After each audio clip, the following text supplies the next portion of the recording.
made you a promise. Daddy was coming home. It looks like he's not, but I'll be your new daddy. Like the video, subscribe to the channel, and turn on those notifications. And once you're done, leave a comment down below and I just might end up responding. Wrestlers are dickheads. Seriously, professional wrestlers pride themselves on just how awful of a human being they can be towards another like half of the time. Thankfully, at least like half of the time, it's scripted so we can redirect all of the blame back towards Vince McMahon, which kind of feels natural anyway, doesn't it? I'm D Wicket, and these are 10 more of the most savage WWE moments of 2018. Number 10, Alexa to Ronda. Ronda Rousey came into the WWE with more momentum than pretty much anyone we've seen before. A big name top UFC draw has a change of heart and decides to switch fists for bumps and walks into Vince McMahon's playpen.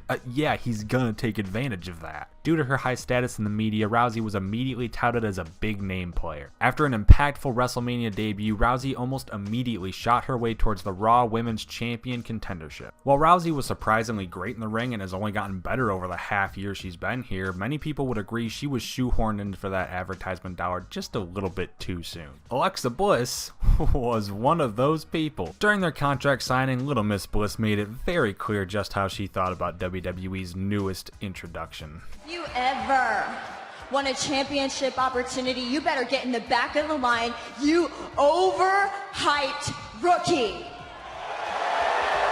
Number 9, Shinsuke being Nakamura. Wow, Nakamura's time on the main roster has been shit.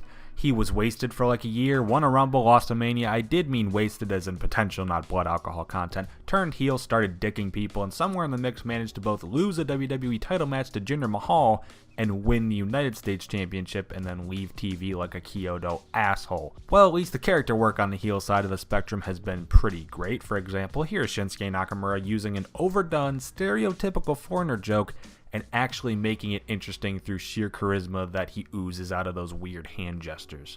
Please, can you give me an answer why you attacked AJ Styles? Sorry, no speak English. Number 8, Roman Reigns to Kurt Angle. Rarely do you ever see Roman Reigns' name pop up on videos entitled Savage unless he's being tipped over in an ambulance by Braun Strowman, and in general it's down to a mix of his bad delivery and even worse creative writing team. Seriously, how are all of WWE's worst writers somehow always involved with the top guy of the last 4 years? Well, either way, this line was still pretty damn savage. Reigns tore into Angle, metaphorically ripping up peace treaties and making mockeries of just what the former Olympic gold medalist has done with his previously prized possession. I don't care about your peace treaty. A matter of fact, take that peace treaty, run right back down to that pawn shop where you sold your Olympic gold medals. Number 7, Sami Zayn to Kurt Angle. The wrestling machine just can't find a break, as once again he finds himself as the target of ridicule. While Angle's attempts to discourage Owens and Zayn by telling them that TNA is hiring was an incredible line. My tag team division is full, but I hear that TNA is hiring. I actually prefer the Jason Jordan cheap shot, because who doesn't love a Jason Jordan cheap shot, am I right?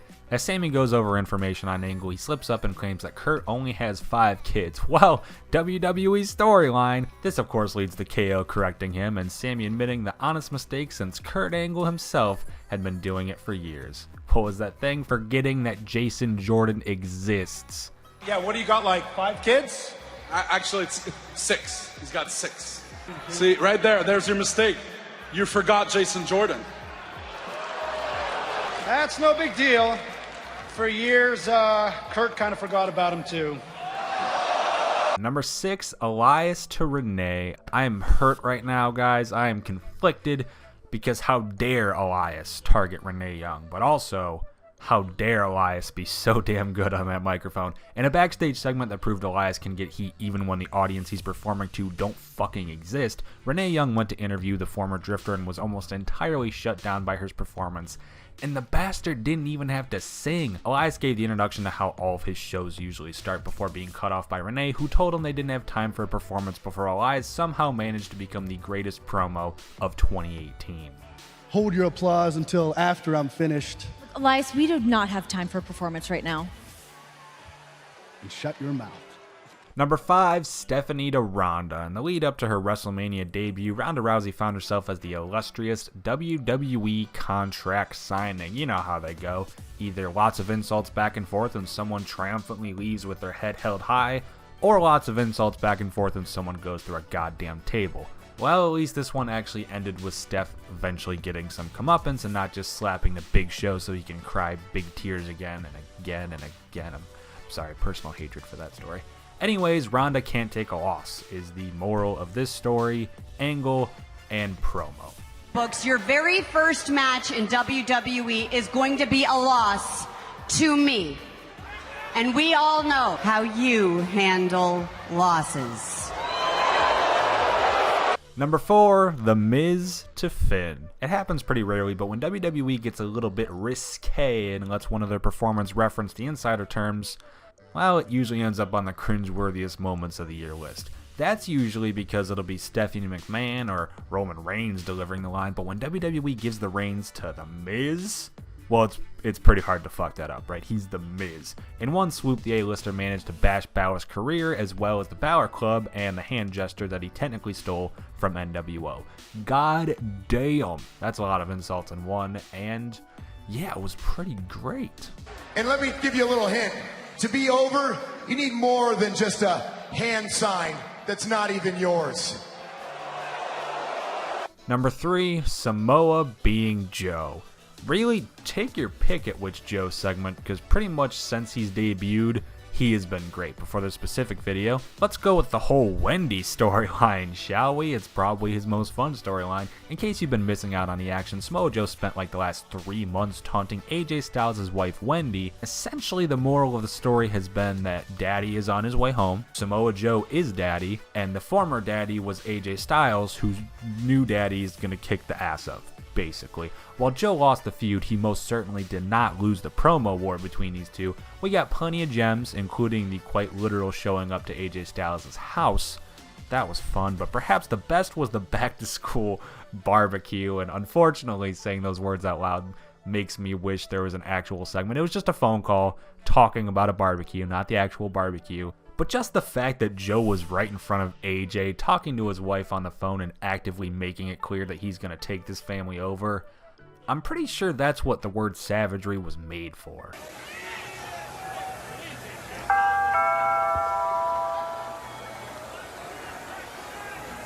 Daddy's home. Number 2, Elias to Seattle. Heels shitting on sports teams is nothing new, but somehow despite it happening almost every single year, probably countless times, it always draws heat, especially in a city like Seattle where sports are taken just a tad bit more seriously than brain surgery. Elias and Kevin Owens were set to take on John Cena and Bobby Lashley at WWE Super Showdown, and you know, Elias and KO had become friends. Cena and Lashley were just two big dudes lumped together, and so Elias compared the possibility of their team working out to the likelihood of having a basketball team work out in Seattle, and oh my god. It doesn't make sense, you know? It's like having a basketball team in Seattle. Wow, that little line, like, this wouldn't even be in the top 10 if it wasn't for the crowd, which speak for themselves, don't worry about them, as well over 4 minutes are nearly interrupted with just straight boos hailing in from the entire audience in attendance that night. It was like the Mania after when Roman beat Taker, but half of it. Something they always say about John Cena. Hey, turn the lights down. I don't want to look at these people. And number 1, Seth Rollins to Drew McIntyre. Okay, so we're going to break a trend here at Watch WWE, all right? We're going to get a little bit risque, and it's for a good reason, I think. We're going to review the clip first, take it all in, breathe in a little bit, you know, and then we're going to come back together, okay? All right, let's see the number 1 most savage WWE moment of 2018. No, I know what it is. He knows your secrets. Tell me there are no photographs, man. Please, look, I know it gets lonely in Scotland, but there are only so many sheep to go around, Drew. Breathe, just breathe with me for a few seconds, folks. All right, take it in. Breathe it in, man, because yes, Seth Rollins just called Drew McIntyre a sheep fucker on live television. I am officially retiring from my position as D-Wicket from Watch WWE. Tune in next week to find my no doubt disappointed looking corpse after I rewatch this clip 1900 times and contemplate the life that I'm truly living. And those are the 10 most savage WWE moments of 2018, and probably also the darkest joke I've ever made and ever will make on this YouTube channel. What are your thoughts? Is Drew a sheep fucker? Did I go too far? Did Seth go too far when he called Drew a sheep fucker? I don't know. You tell me in the comments down below after you like the video, subscribe to the channel, and turn on those notifications.